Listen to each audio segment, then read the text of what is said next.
What happens when the man who owns the company ends up sorting through a return bin full of lies? Gavin Granger had owned the 12-location home goods chain for almost 6 years, but lately he'd been feeling more like a stranger to it than the CEO. He bought the company from a retiring family friend, grew it fast, and trusted his district managers to keep things running. But over the last few months, customer complaints had started popping up: odd issues with returns, missing refund confirmations, and inconsistent service at one specific store. He didn't get vague. He got moving. Store number 7 on the west side of town was the one that kept showing up in those complaints. Gavin decided to go in himself, but not as the boss. He set up a fake identity, Ray, a middle-aged new hire from out of town, clean cut with a light beard, thrift store wardrobe, and a believable backstory. No one at this location had ever seen him in person. He'd only done video calls with district managers, and this place barely used corporate resources. It was the perfect blind spot. He applied through a temp agency the store used when they were short-staffed. The manager, a woman named Tessa, hired him the same day. She was sharp, a little too quick to delegate, and didn't ask many questions. "You'll be helping out in returns," she said with a clipped tone, pointing out the back room. "We're 2 people down, don't expect a lot of hand-holding." The store was understaffed, sure, but the reason was real. 2 employees were out on medical leave, and one had quit after being yelled at by a team leader. Gavin made note of that. His first 2 shifts were quiet. He sorted returned lamps and cushions, checked boxes for missing parts, and restocked shelves. He worked side by side with a few others, mostly younger staff, tired but polite. A slim girl named Casey worked nonstop, even skipped her breaks. An older guy named Marvin kept things light with jokes, but his limp was slowing him down. Then there was the team leader, Derek. Mid-30s, always rushed, always irritated. He barely looked at Gavin and barked orders like he was managing a warehouse of robots. "Don't waste time inspecting that crap," Derek snapped one afternoon, waving toward a loaded cart of returned items. "Just toss it in salvage." "But this one still has tags," Gavin said, holding up a folded quilt. "Looks new." "You're not here to question that stuff," Derek said, getting too close, voice low. "People lie all the time. If it's in returns, it's trash." Gavin frowned. "Doesn't that cost?" I said. "Toss it." Gavin didn't argue. He waited until Derek walked off and quietly set the quilt aside. That night, he checked the returns policy in the employee handbook. It clearly said all returned items had to be inspected and logged. Something was off. 2 days later, it got worse. A customer came in with a small coffee table still in the box, receipt in hand. "It wobbles," the man said. "I just want to store credit." Gavin helped him through the process. He opened the box, checked the legs. One was bent slightly. He logged the damage, followed the proper return steps, even issued the refund. Derek saw it and lost it. "You logged that as damaged," he hissed. "It's barely scratched. It's not stable," Gavin answered calmly. The customer was polite. He didn't even ask for cash back. "You're going to get us flagged for too many damaged returns," Derek growled. "You don't get how this works." Gavin stared at him. "I thought we followed policy." Derek laughed bitterly. "Yeah, sure, until corporate decides you're costing too much and cuts hours. Then what?" That night, Gavin stayed late. He watched Derek through the slats of the stockroom wall. Derek opened a sealed return box, saw a cracked lamp, and without logging it, taped it shut again and shoved it into a back corner behind untouched seasonal decor. He was hiding damaged goods. Gavin's stomach turned. That explained the missing refunds and customer complaints. He'd been hoping it was just disorganization, but this was deliberate. The next morning, he spotted Casey dragging a large box toward the salvage pile. "Hold up," Gavin said. "That box looks familiar." She looked confused. Derek said it was fine. Gavin opened it. Inside was the same cracked lamp from the night before. No tag, no log entry. Casey's eyes widened. "Wait, this was a return?" "Yeah," Gavin muttered, jaw tight. "Let me take this one." He carried it to the back, took pictures, and wrote everything down. He was done waiting. He called in a favor his actual district manager, Leslie, who'd never met him in person either. He told her to show up at the store the next day, and he'd be ready for the reveal. But before that happened, Gavin needed to see how deep the damage went, and who else was helping cover it up. By the time Gavin clocked in the next morning, the air in the store felt strained. Derek was already in the back, clipboard in hand, pacing near the freight doors. A new shipment had arrived: overnight sheets, decorative mirrors, folding chairs, and it was piled halfway to the ceiling. No one else had touched it. "You're on unload," Derek told Gavin without looking up. "Get Marvin to help." Gavin glanced toward the break area. Marvin was seated, his legs stretched out, rubbing behind his knee with slow, deliberate movements. "He's limping worse than yesterday," Gavin said. Derek shrugged. "If he can walk, he can lift." "Maybe let me take the heavier boxes," Gavin offered. "I said what I said." Gavin didn't argue. He walked over to Marvin instead. "You good for this?" Gavin asked, keeping his voice low. Marvin paused. "I'll manage." "Been worse." "You shouldn't have to," Gavin said. "I'll do the loading, you just guide the inventory check." That kept them moving. Gavin handled the bulk of the lifting, keeping his back straight and movements efficient. Marvin read off item codes, ticking boxes slowly, his handwriting tight and precise. After an hour, they were halfway through the stack when Casey appeared, holding a dented box. "Found this jammed behind the seasonal display," she said. "No tag, no log, same as that lamp yesterday." Gavin met her eyes briefly. "Where's Derek?" "Lunch," she said. "Took off 10 minutes ago." "All right, leave it with me." Once she left, Gavin opened the box, a wall clock, shattered glass inside, hands missing. He checked the serial code. It matched a return from 3 days ago. Derek had hidden it instead of processing it. He carried it to the office and set it on the floor near the filing cabinet. Then he took out his phone and quietly snapped a time-stamped photo.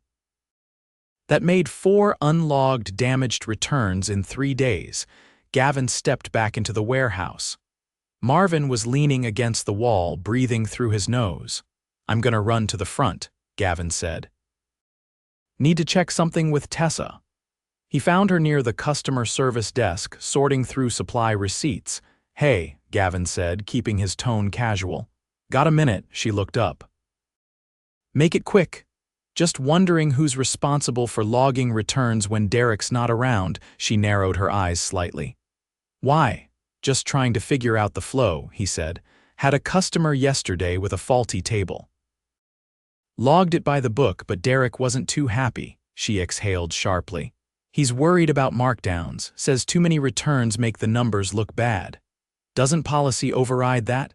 "Technically, yeah," she said. "But we're under pressure. Corporate watches those reports like hawks." "I can't afford another month of bad metrics." "You ever spot check the salvage area?" "Not really," she admitted. "Derek handles most of that." Gavin nodded slowly. "Just seemed like things might be slipping through." Tessa gave a short laugh. "Welcome to retail." He left it there. No accusations, just enough to plant the thought. Back in the stockroom, he caught Casey mid-conversation with a customer near the fitting area. The woman, maybe in her 60s, was holding a receipt and a small lamp. "Ma'am, I promise we'll sort it out," Casey said. "But I need a supervisor to override the system." "I already came in last week," the customer said, voice trembling. "They said it was taken care of. Now this?" Again, Gavin stepped closer. "Everything all right?" Casey looked relieved.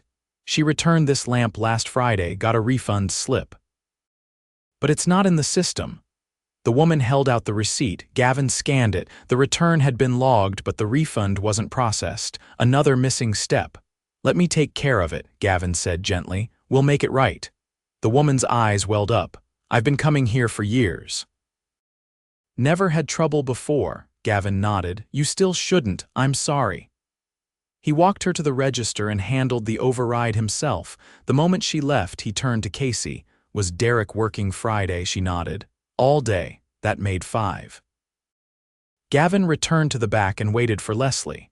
She arrived just after noon, dressed in plain slacks and a muted blouse, blending in easily.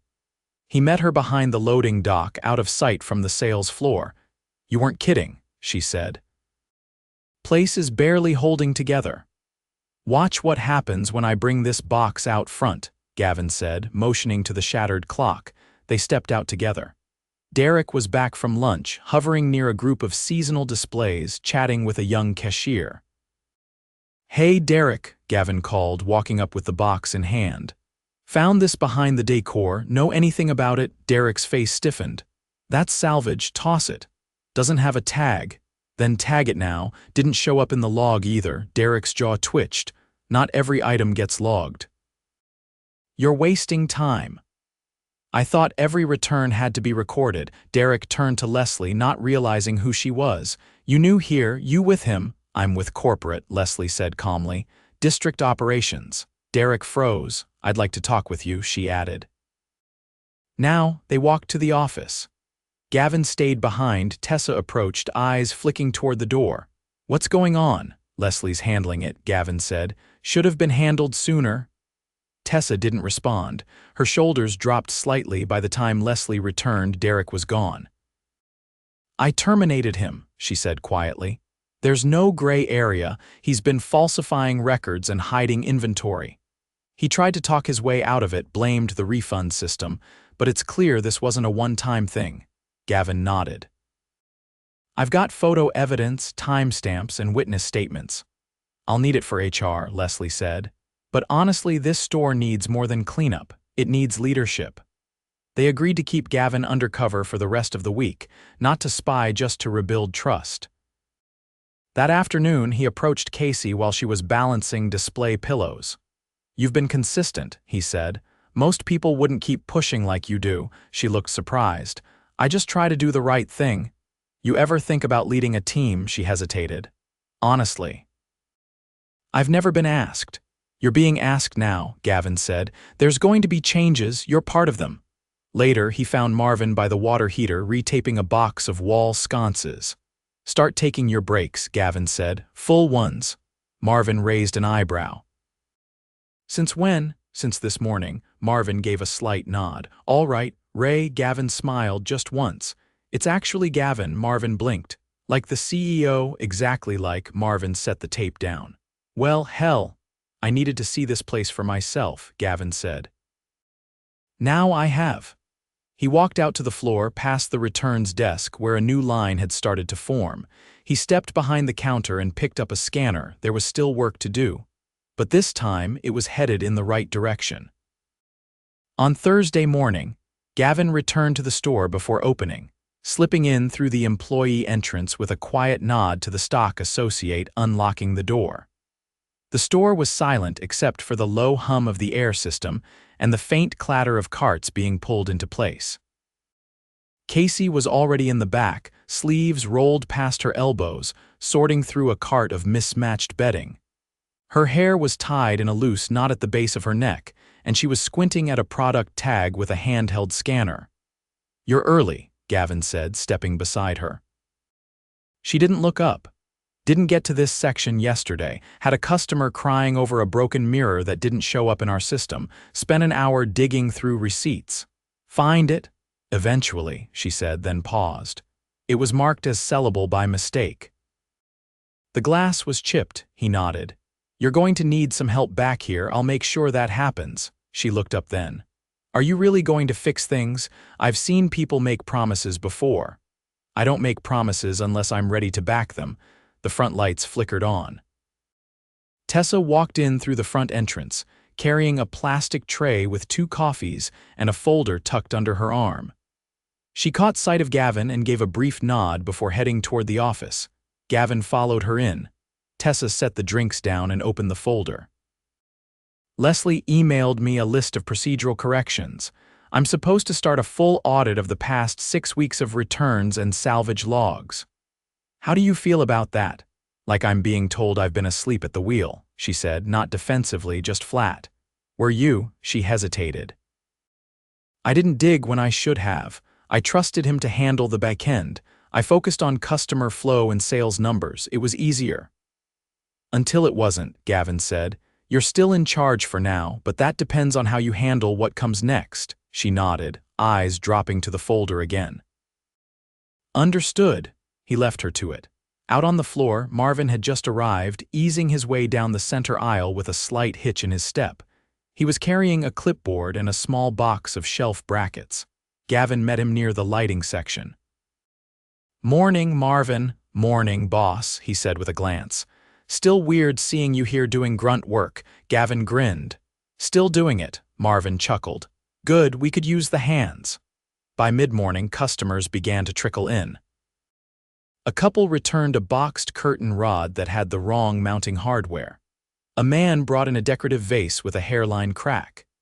Casey handled both returns with calm efficiency, logging them properly, issuing refunds, and tagging the items for damage. But when a woman approached the counter holding a dented wall shelf with no receipt, the situation turned. "I bought this last week," she said, tapping a long acrylic nail against the metal bracket. "It was fine in the box. But when I opened it, this corner was already bent."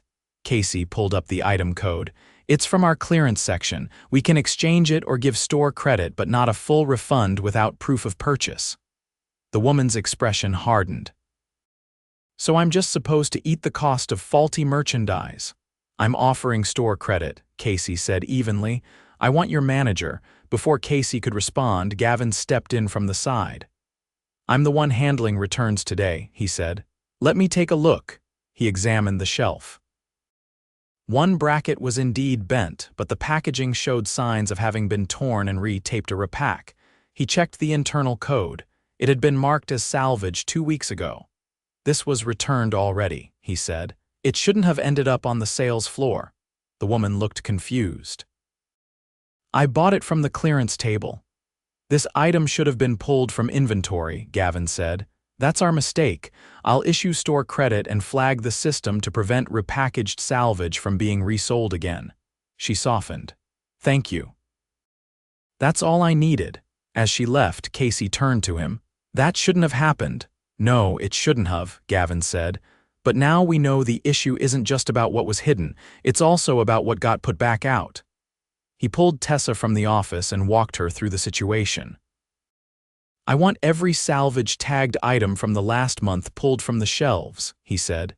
"Every one, no exceptions." "That's going to hit inventory hard," she said, not as hard as another customer walking out angry. She didn't argue. That afternoon, a new temp arrived. His name was Jordan, mid-20s, lean build, warm expression but eyes that flicked quickly from face to face. Tessa introduced him briefly, then left him with Marvin and Gavin in the stockroom. "Ever work returns before?" Gavin asked. "Mostly stocking." "Did a stint at a big box place, but I wasn't there long." "All right, start with shelf checks. Anything looks off, pull it. Don't assume it's fine just because it's out there." Jordan nodded and got to work. By the end of the day, they had collected 17 items that had been previously marked as damaged, then somehow ended up back on the floor.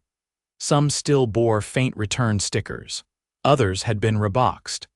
A few had missing parts altogether, cushion covers without inserts, lamp bases without cords. Gavin met with Tessa again before closing. "This didn't happen by accident," he said. "Somebody repackaged those." "Derek," she guessed, likely, Gavin said. "But he wasn't working alone. Someone had to restock them, someone who knew what they were doing." Tessa leaned back. "You think it was one of ours?" "I don't know yet," he said. "But I want security footage pulled for the last 3 weeks. Focus on the backroom, specifically the salvage cage." "I'll get it," she said, already reaching for her notebook. The next morning, Jordan didn't show up. No call, no message. Tessa checked the schedule. He was supposed to open with Marvin. "I'll handle his shift," Gavin said, but the missing temp triggered a thought. Gavin went back to the salvage cage and rechecked the log.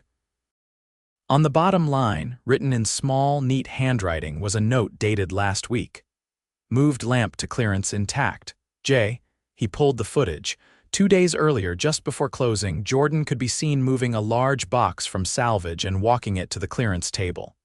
He looked around twice. No one stopped him. Tessa watched the clip with a grim look. He was only here 3 shifts.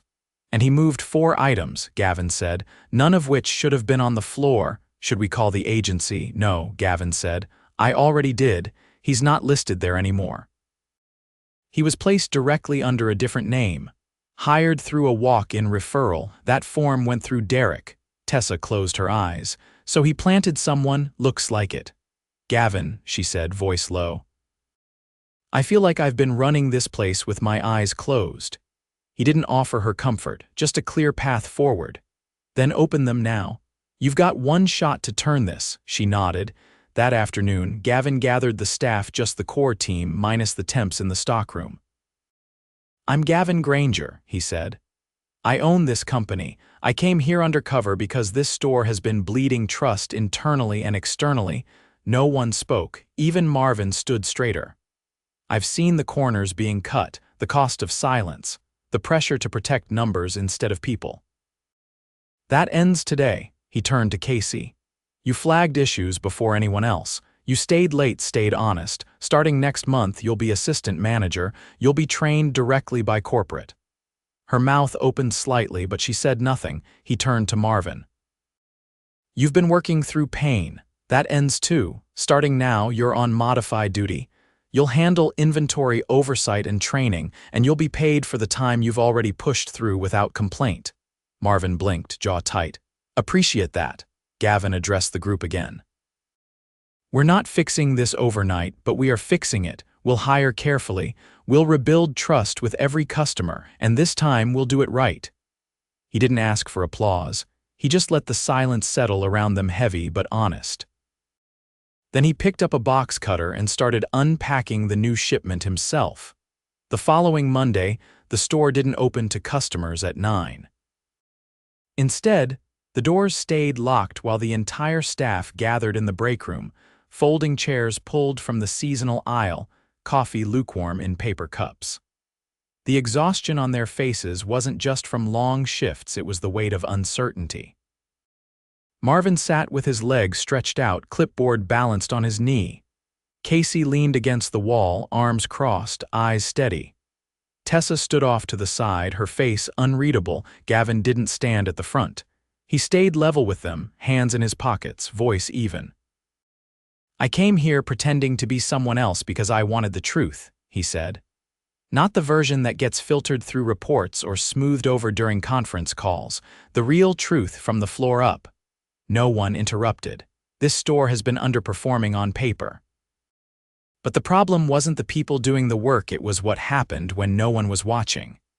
He turned slightly, looking toward the door that led to the back room. We found dozens of items improperly returned, mislabeled, or put back on shelves when they should have been pulled. That wasn't carelessness, that was manipulation, and it didn't just cost us money, it cost us trust. Casey's jaw tightened, but she said nothing. Gavin continued. We've already taken steps. Derek's gone. The salvage process is being audited. And this store will not be taking any new temp referrals until we've restructured how staffing gets approved. He paused, then looked directly at Tessa. Tessa has agreed to stay on for a transitional period, but she won't be managing this store long term. She'll help rebuild the reporting structure, then step into a new role supporting compliance across multiple locations. Tessa gave a small nod, her expression calm but distant. There'll be an interim manager assigned by next week. Until then, I'll be here. Marvin leaned forward slightly. Just you, just me, Gavin said. We'll operate with reduced hours for the next 2 weeks. That means fewer customers, but it gives us time to repair what matters. Someone in the back, one of the newer clerks, raised a hand. Are we losing hours? No, Gavin said. You'll be paid for your scheduled shifts.